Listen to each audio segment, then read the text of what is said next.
Well, tonight, Post Malone and Jelly Roll will take center stage at Rentschler Field.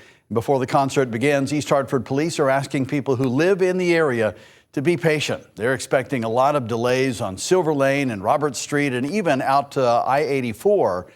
Fox 61's Victoria Anderson joins us live now as the gates open. So, Victoria, police have been putting out warnings for a while now.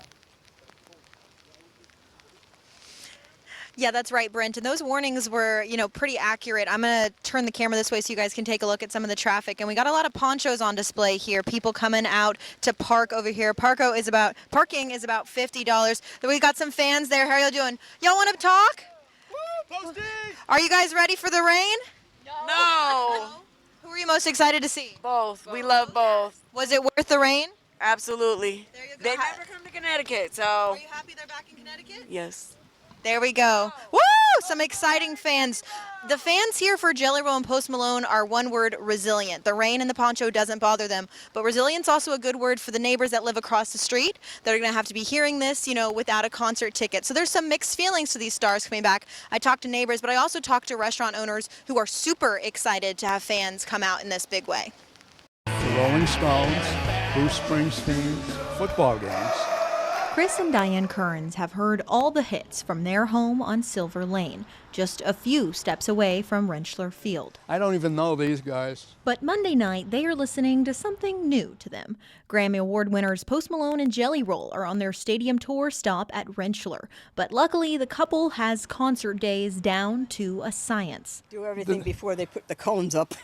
East Hartford police are expecting heavy traffic on Silver Lane and Robert Street when gates open at 5:30 and even more when the show ends. The Kearns say it's the mass exodus that can go into the early morning hours that they say is the worst. I'm kind of sorry that we live here now. But while the Kearns are planning on staying put for Posty's big show, others are rolling up their sleeves to welcome the stars.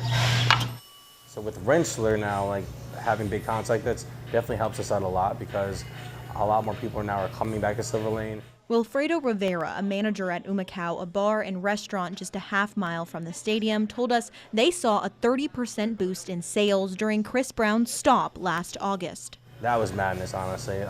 We were busy all day throughout the night. We actually ran out of liquor. But he isn't letting that happen this time. The restaurant spent $8,000 on liquor and almost $3,000 on food just for their pregame tailgate party, ready to welcome hardcore fans and maybe even some new ones. I'll give a listen and see what it sounds like.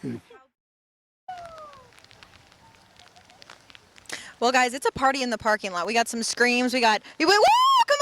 Come on, woo! There we go, some honks. There you go. They gave that to me. They gave me a little pity honk at the end. But we got fans out here in ponchos. Some people are just, doing it without a poncho, which I don't know how they're doing. Dedication is the key word for these fans. We do not know when this concert will end. There's no set end time. Some people were saying 3.5 hours to 4 hours, but I saw Post Malone once and he was an hour late, and especially with these rains, there might be some delays in effect. So if you don't have to be near the stadium and you don't live near here, it might be best to avoid the area unless you got a poncho and you're ready to party to some Post Malone and Jelly Roll. Back to you guys in the studio.